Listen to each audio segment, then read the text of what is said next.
Hello, all. Thanks for coming. God is good all the time. So glad to see y'all here. I'm going to tell you this before I try to answer any of these questions. Here's the thing. I am not certified. I don't have a license in herbalism. I don't have any kind of degree in this kind of stuff. Everything that I know is based on what I've learned thus far, what I've studied so far. And most of it for either my sake or when I think of a topic, because I know a lot of people have been asking about it, whether it be about digestive health or menopause or whatever, then I will compile as much information as I can and put it in a video. I have a playlist that's called Natural Remedy Lists.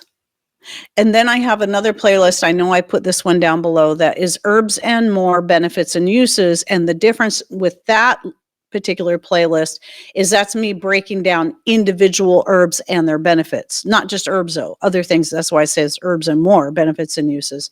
Where the other list, I'm focusing on a particular ailment or something, even if it's just for hair health, skin health, whatever. And then compiling herbs and other things that will be good for helping with that. Anyway, let me go ahead and cover a few points here, and then I'll get back to more questions. Where am I? Okay, let's talk. Let me just list off some of the forms.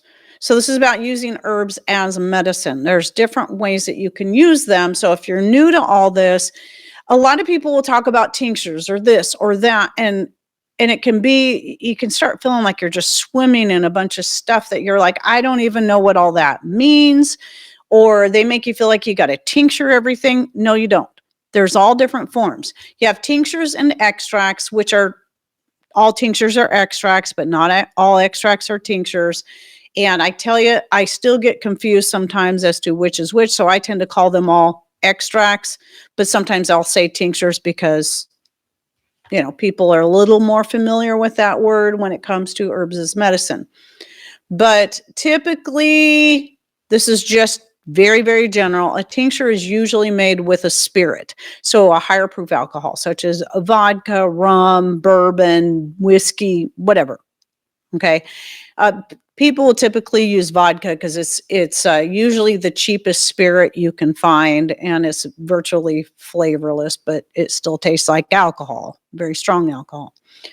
And then extracts can be made from just about any solvent you want. I often use my own homemade wine. I'll use homemade wine mixed with honey. You can make an extract that's called an oxymel that is made with vinegar and honey. It's a 50-50 blend. And when I've done at least one of those to try it out, and I use my homemade vinegar because it's cheap. I like using my homemade wine for the same reason. It's cheap compared to using a spirit. However, there are certain types of medicinal herbs and such that will extract better with a higher proof alcohol. Usually my very generalized, simplified way of saying that is usually if it's something like a woody type item. Turkey tail mushrooms, when they're dry, can be very woody. Now, some people do a double extraction. I did that. I kind of found out that with the turkey tail, it's totally pointless. You can just do a high proof alcohol extraction with your dried turkey tail mushroom. I'll use it for barks like cinnamon or anything is going to be harder, woody. Roots, dried roots. That doesn't mean you can't use other types of solvents. There are alcohol-free solvents like the oxymel that I mentioned with the vinegar and the honey. That would be safe for just about anyone. The honey makes it taste a lot better than making it strictly out of vinegar, which you can do. I first started making my pain extract. I was using just homemade vinegar. And with the taste of the very, very, very bitter feverfew was very nasty. It worked, but it was very nasty. Now I use homemade wine and honey and add a few other herbs. And I got my pain extract figured out. So I said tinctures and extracts. Then you got teas and infusions. It's the same thing. Tea is actually in reference to a specific type of infusion that is made from the tea plant, which is the Camellia sinensis. You can also get the same results from Camellia japonica. And all of your different true teas come from those plants. So it doesn't matter if it's white, oolong, black, or green. It all comes from the same plant. It just depends on when they're harvesting the leaves and what they're doing with their leaves. Are they fermenting them? Or they let them oxidize for a period of time? That's where you get the black, because the leaves will oxidize. You're rubbing them, you're breaking them down. You leave them out for a few days and then they turn black. That's where you get the black tea. Green tea is going to be made with younger leaves that are not allowed to oxidize so much. And I don't know about the white and the oolong. I looked at it a long time ago. I don't remember what the differences are. Not a big fan of true tea. Now and then it's okay, but most of the time, no. But in infusion, we call everything tea, anything that we make with hot water and some kind of herb. But technically, when you're talking about any other herb besides the Camellia sinensis, it is called an infusion. And an infusion can be cold or it can be hot. Then you have decoctions, which are similar, but that's something you're going to cook down. Again, just like with the higher proof alcohol, a decoction is typically used with things like dried citrus peels, cloves, cinnamon sticks, ginger, dried ginger. I love using ginger. Like I get fresh ginger from Azure Standard, cut it up, dehydrate it. I love using that in teas. Makes a great tea. It's very strong, very tasty. But yeah, a decoction. So that means you're going to add the water, you're going to put it on whatever your cooking surface is and let it simmer for a time, like 20, 30 minutes or longer. So you can really pull all the goodness out of that. Now with a lot of your more delicate herbs, the reason a tea is used, like, somebody might use a French press, or with me, I'll put the more delicate herbs, I'll just put them all in the pot with the water. I'll let it all heat up together on my wood stove, and I time it so it's not sitting there too long. And then I'll set it up on a higher trivet so it stays warm, so I can drink off of it as whenever I'm ready. The more delicate herbs, you want to be careful not to cook those at a high heat. You don't want to really cook them. You just want them hot, because you can damage some of the medicinal benefits. Now, one thing to know is that a lot of times you might damage some benefits while getting more out. Citrus peels have a lot of vitamin C in them. Obviously, if you get them too hot or too hot for too long, you're going to destroy a lot of the vitamin C in it. However, by taking citrus peels and simmering them as a decoction, you're going to pull more of the quercetin out and get the benefits of that. So a lot of times it's a give and take. It doesn't mean if you did something one way that you're not getting anything good out of it. So don't ever feel like any of that's, oh, I did it wrong because so-and-so said I should never do it this way or should always do it that way. Don't worry about it. Just you'll learn as you go. Like here's something I learned about peppermint. I can tell when a lot of the benefits of my peppermint, when I'm making a peppermint tea, are probably not all that great when I've forgotten about it and left it and it was just boiling. And then I get back to it. I'm like, oh no, I forgot about it. And I can tell. I go to taste it. It doesn't taste minty. It just tastes green. And I'm like, great. And it's not even enjoyable. So I usually dump it. Oh, and then things like elderberries, by the way. Elderberries need to be cooked. It's best if you cook them. Now, when I make my elderberry tincture, I don't cook them. They're just dehydrated berries, which means they haven't been cooked. But I'm not worried about it. Because you're just, the toxins that they're scaring you about are only in the seed, and you would have to actually chew on the seed. And if you're making a tincture out of it, you're just extracting the fruit. So that's why I'm not worried about that. Yes, you can use frozen or fresh. For tincture, I recommend dry. So if you pull them out of the freezer, I recommend drying. I think, personal opinion, it'll be stronger if you do that. But you can make syrup out of the frozen ones without having to dehydrate them first. And you can use fresh for that as well.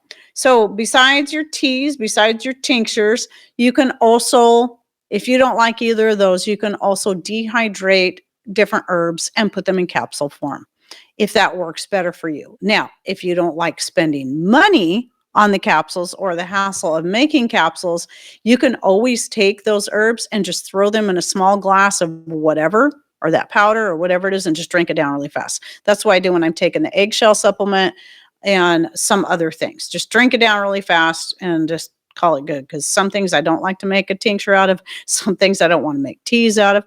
Have you ever tried horehound herb for sore throat? Yes, I actually use the horehound I grow it, and that's one of the herbs I add to my elderberry syrup, the elderberry syrup.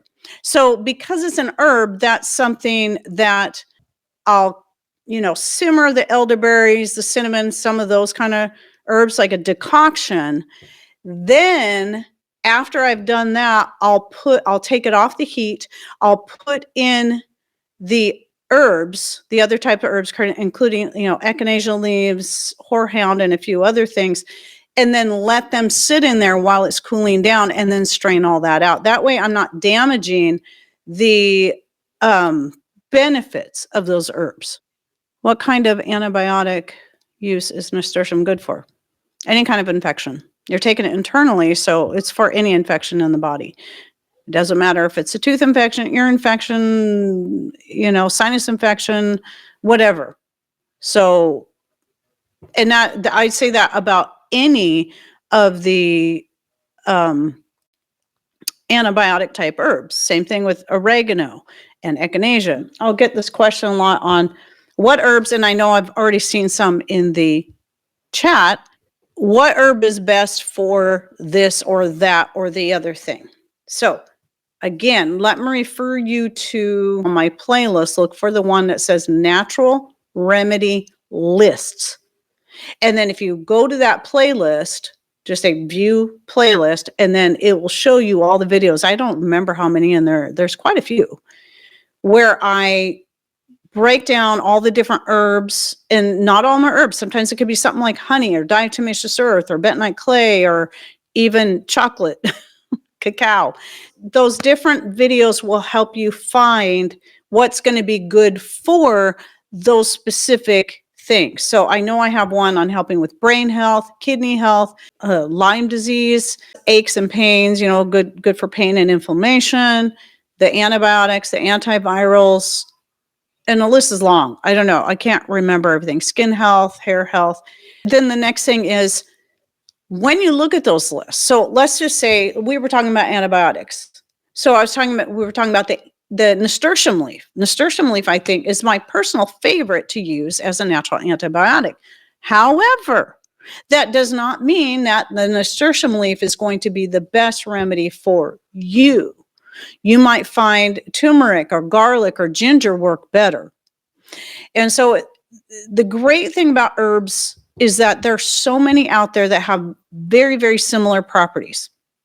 And then we can find the ones that we prefer, the ones we can handle, and the ones that are going to work best. And then maybe, and it's still a good idea to have several of those on hand, because maybe your spouse, maybe your kids, maybe your grandkids will do better off of a different one. So it takes trial and error. How do you use oregano oil? Just like with any essential oil, it's going to depend on what you're using it for. Oregano oil is very, very hot. So if you're applying it topically, you got to be very careful. A lot of people will use a carrier oil, avocado, olive, grapeseed, to dilute it before they use it on anything topical. But oregano oil can be good at topically helping as an antifungal, antiseptic, antibacterial, whatever. It's good. You just got to be careful because it's very, very hot. So yeah, anyway, so the research thing, this is why I put the video in the description box on how to do your own research. It's a few years old, but it is to help give you that place to start so you can know. You're like, okay, well, I have this and that ailment.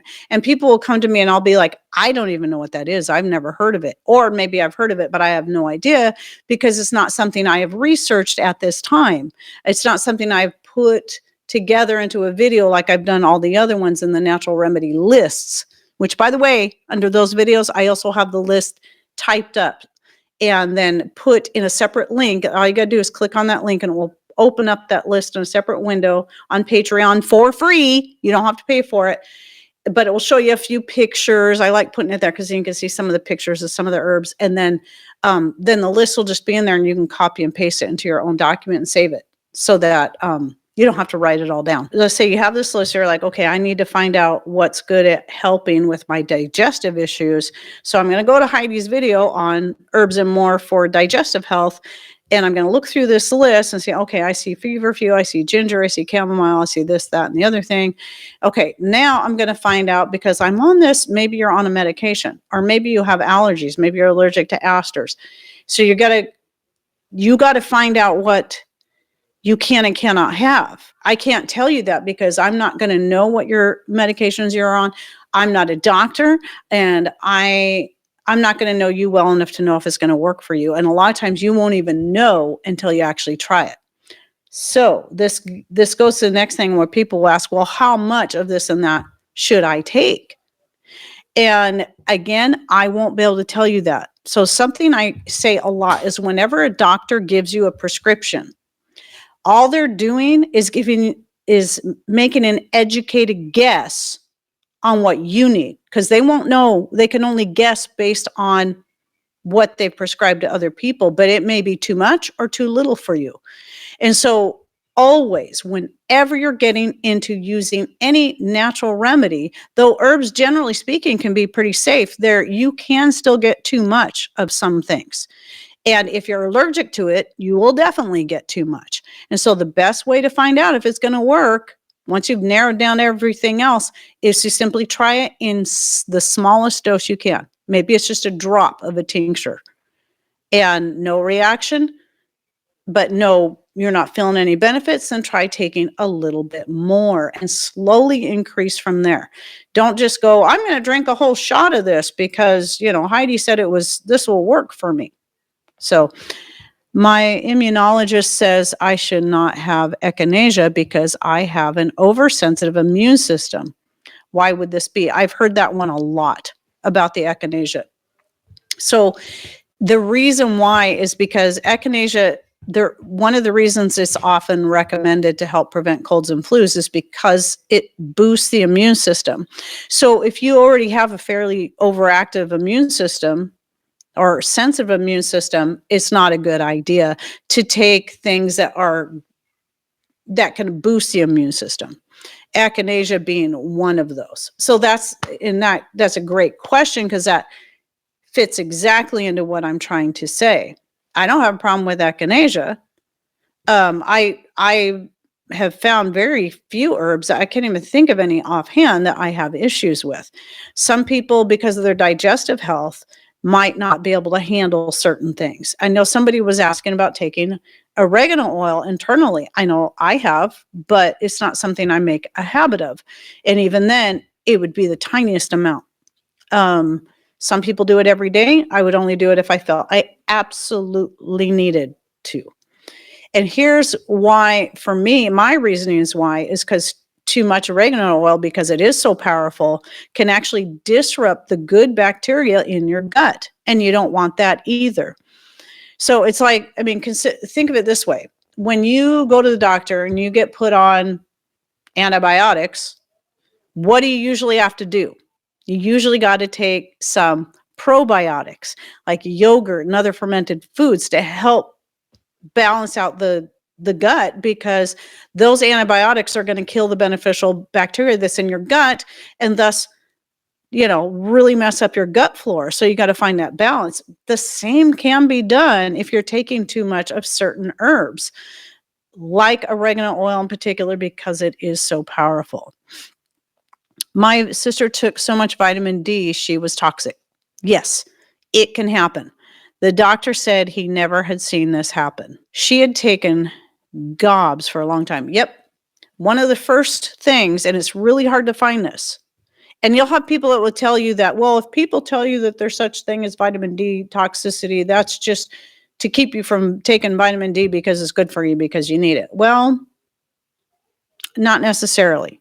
So the problem with some things is we get ourselves where we don't trust big pharma, understandably. But we can swing so far to the other side that we'll think that everything that any doctor ever tells us is a lie. And that's taking it too far. I mean, I started to do that too. And then I had to kind of come back to center and realize, okay, these doctors do know what they're talking about here, here, and here. They might not know as much about herbal remedies, but they do have some understanding here. And not everything that you're being told is a lie. You got to do the research for yourself. So here's what I found from experience by both myself, my son, and a couple other people, is that too much vitamin D can cause your hair to fall out. Now, you're told if your hair's falling out, take vitamin D3. And I've said that too. It can be helpful. It could be, your hair fall could be a sign of a lack of vitamin D3. But not necessarily. It could be a sign of something else. So if you start taking vitamin D3 to stop the hair fall, but your hair starts falling out in greater gobs, stop taking it. Because you will get to a point, there is such thing as vitamin D toxicity, and it also can cause hypercalcification. You don't want that either. This is why people say, well, you should take it in a balance with vitamin K, because vitamin K2 will balance out the vitamin D3 to prevent too much calcium from building up in your system. But guess what?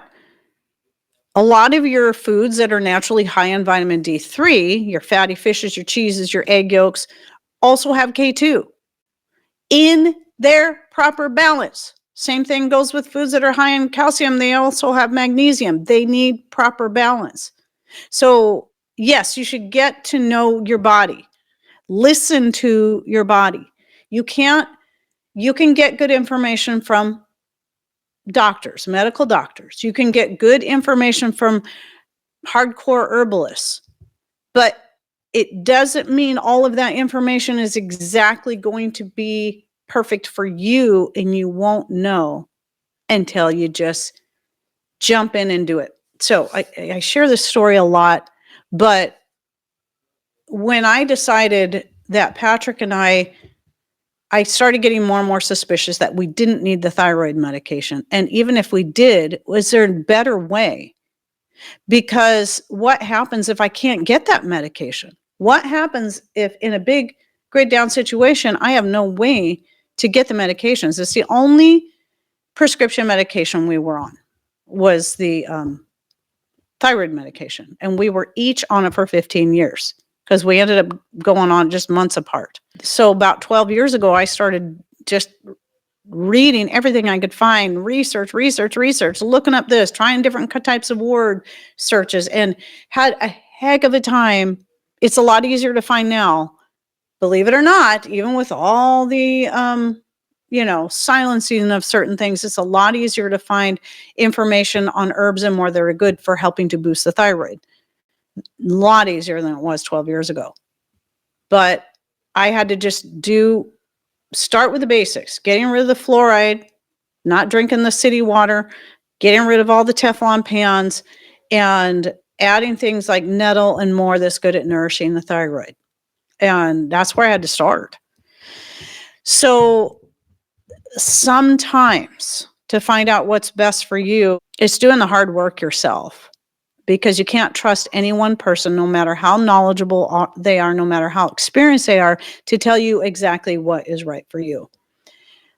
You can get great information from them and from hard copy books. And so I absolutely say, yes, follow these different channels and get your hard copy books. But just understand, there's not going to be one cure-all that worked for this person that's going to work for you. Keep records of what you take and how it affects you. Very good. I don't think I've ever said that or thought to say that. Very good. Thanks for saying that.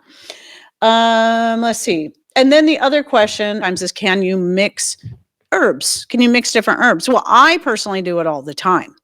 I started doing it right off the bat without even thinking about it. But I also know I'm not really allergic to anything. But I never thought about the possibility of some things, maybe me not having a good reaction with certain things. So coming back to what I said earlier about starting small and working up, it's really best if you start with if it's a new to your herb, something you've never used before. I mean, if you cook and you use things like thyme and oregano and sage and rosemary, and you've never had a reaction, most likely you won't have to worry about those. But let's say it's a totally new herb you've never tried. Maybe it is feverfew. Maybe it's marshmallow. Maybe it's a valerian, or the great amount of many, many, many other herbs there are out there. And maybe you never even heard of it, but thought, okay, I'll try it because I heard it's good for this. Try it by itself first. If you find it works, and then you try another herb and you know this works, and you would like to try using them together, then after you know you're not going to have a reaction to these two different herbs, then try mixing. So like when I make my elderberry tincture or my elderberry syrup, I use a lot of stuff in there. Let's see, besides the cinnamon and the ginger, usually I might even throw in some red pepper flakes, depending on what exactly I'm making. I'll have the elderberries, the star anise, maybe some citrus peels, and then the herbs I was talking about. All that stuff is virtually safe for most people, but there might be something in there that somebody can't have. And it might work great for us, but it could cause a bad reaction to somebody else. That's why starting with one thing at a time is usually best. Has the black walnut husk help with thyroid? I don't recall that being one of the things. But I do have that video on the thyroid, and I did type up a list, just like with my other ones, about what we did, the different changes we made, the foods we tried to add more of, the foods that we eliminated. And like I say, I keep saying the number one thing to eliminate, and you should do this whether you have thyroid issues or not, are anything with fluoride or fluorine. So if you're using Hexclad or any other type of Teflon pan, stop using it. And I know for a lot of people, some people probably got gifted Hexclad because it's an expensive pan. It's Teflon. I looked it up. It's hard to find. You have to go directly to the site and you have to look hard. And they might not label it as such, but if you know what you're looking for, you'll find it. That is absolutely what it is. And don't use that stuff. And don't drink fluoridated water. You either get special fluoride filters for your city tap water if you're on city tap water, or you do what we did and start collecting rainwater and filtering it yourself. Thankfully, our city did stop fluoridating, but we still use our filtered rainwater. Question, any suggestions for morning chronic cough? The problem with this question is that I don't know what's causing the cough, so I'm not going to know exactly what's going to help. Mullein is best for lung health. For cough, marshmallow may work, marshmallow root, marshmallow leaf. If you can have that, like I said, I've got my elderberry tincture. It's different than my elderberry syrup a little bit, and that works really good for cough. I even have a video out there on how to make a hot toddy concentrate. Hot toddy is an old-fashioned way to help with cough, and it's typically made with whiskey, but you can use any spirit. And I call it a concentrate because you can either add it to a hot tea as is a little bit, or you can just take a tiny sip of it because it's strong. And it's also usually involves raw honey and lemon and some spices, and it will vary by person. You can have cloves in there, you can have the star anise, you can have the cinnamon. But the main things in it that are going to help with the cough are the three main things: the whiskey, the honey, the lemon. Those three things. And I don't know what's causing your cough, but I know that you can get at least surface relief using that. But if this is something that's chronic, you're going to have to find out what the root of it is, and I won't know. I'm not a doctor, again. And even if I was, I still wouldn't know. Even if I had that little piece of paper that I crammed really hard for just so I could pass my exams and hang it on my wall, I still wouldn't know. When is the best time to harvest mullein? I've yet to harvest my mullein. I would say when the leaves are fresh and green, and if you're harvesting leaves, harvest the leaves before they start to flower. I say that because that's the standard rule of thumb for most herbs. Now, some things like dandelions, it's better to harvest the flowers as soon as they come on than the leaves later, because all the energy first goes into making the flowers on the dandelion. They're the one thing that's different from most other herbs. It goes into making the flowers first, then when it's kind of done doing that, it feels like it's seeded itself enough, then all the energy goes into making the leaves, and they can get get huge, especially if they're getting plenty of water. Um, and then usually the roots would be the last thing a lot of people harvest in the fall. But with most of your herbs, harvest the leaves before the plant starts to flower. Or you see once they start to flower and the flowers start opening up, then all the energy is going to go into making the flowers. Your leaves will start getting smaller. They'll still be good. You can still use them. They're just not gonna. You're not going to get as many of them because now the plant's all okay. I need to reproduce here. Oh, cool. Listen to this. So Diametra shares, my husband was in hospital following an accident. X-rays proved the comfrey he took worked. He was no longer mocked then. That is so cool. How do they decaffeinate tea? I don't know. It's probably similar to how they do it with coffee. I just usually avoid anything that normally would naturally have caffeine in it that's been decaffeinated. Kind of like taking the healthy fat out of milk so you've got nothing but white water. Dumb. Sorry. If you have a problem with caffeine, then drink something else. Something that doesn't have caffeine in it. Do you know about DMSO? Yes, I do. I made a comfrey salve, but considered adding DMSO to it for the pain relief and healing. DMSO I keep on hand. I don't mix it in with any of the salves or anything like that I make, or the muscle rub. What I do is if I feel I need that extra boost, I don't mix it into the container that I put that mixture in that I've created. But I might mix it separately, like in my hand before rubbing it into, let's say I have a broken toe. Because what the DMSO will do, it's very much like this other certain substance I'm not allowed to mention on YouTube that starts with a T and also comes from the pine tree. Both of those work really well at carrying whatever it is deeper into the tissues. So, if you're trying to heal broken bones or get deep into the muscles, that's when I use the DMSO. I don't have a video on it yet. One of these days I should do a video on it, but I don't use it that often, but we do keep some on hand for that kind of thing.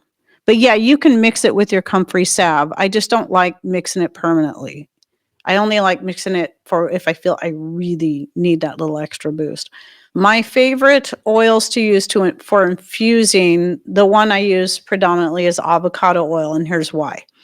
You can use whatever you want, as long as it's a good, healthy oil and it's good for your skin and so on. But avocado oil, well, first of all, it doesn't have a scent.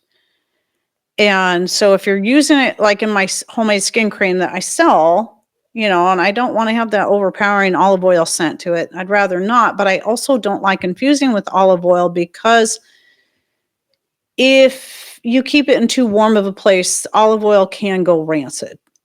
And I've made that mistake before. Olive oil can go rancid, but avocado can handle a higher heat. Thus, even though I don't heat the oils, I keep them in the warmest part of the house when I'm infusing them. And if they sit there for months and months and months, I don't worry about it because it's not going to go rancid, and it never has. And this is why I prefer avocado oil. Another one that is also, I think, can handle the higher heats like avocado is grapeseed oil. And it also does not have a strong smell to it. I usually just have easier access to getting the avocado oil than I do the grapeseed. Because when it comes to grapeseed, I would prefer to have an organic. I don't worry about it as much for the avocado, but for the grapeseed, yes. I personally don't know enough about Japanese knotweed, but tinctures are easy. And a lot of people try to make it too hard. I don't follow any one rule of thumb for okay, this herb has to be tinctured this way and this herb has to be tinctured this way. I just do it. Okay.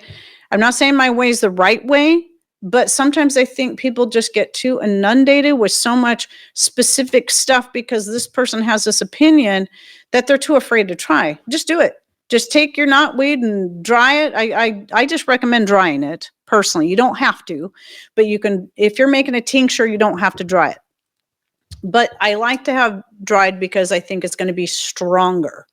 Because if it's not dried, then you've got more water that's in that plant. Now, when I make my rosemary extract, I do use fresh. It has a nice, strong, potent flavor. And it's actually, I found it's also very helpful for helping to open up the passageways. The rosemary, when it gets really strong, I do like to use fresh for that. So you can use fresh, but yeah, most time I use dried. Just throw it in a jar, throw in whatever your solvent is, mix it up really good, let it sit for 2 to 3 months or more if you want. But I always recommend at least 2 months. Some people say 4 weeks, 6 weeks. I always say 2 months, just to make sure. A lot of times, the longer these things sit, the stronger they'll get. Some things, it will eventually get to a point where you pulled out everything you can pull out. But I found with the rosemary one, that one just kept getting stronger. It sat for 2 years. I mean, I was working on it a little at a time, but when I finally got to the bottom of it, boy, it was powerful. So it still kept getting stronger. And I've got another one that's been back there for months. I have dandelion tincture from last spring. I still haven't tried. Should be, especially if you used a higher proof alcohol, but even if you didn't, it should still be good as long as it's something that's going to preserve. Wine preserves naturally, honey preserves naturally, vinegar preserves naturally, and so do your higher proof alcohols. People tell you the vodka and whatnot has a longer shelf life. Well, how long do people store wine? People spend a lot of money on expensive wine that's 100 years old or 50 years old. So, yeah, I don't worry about that. Anyway, thank you, everyone, and hope you have a blessed rest of your day. And again, take care and God bless. Love y'all.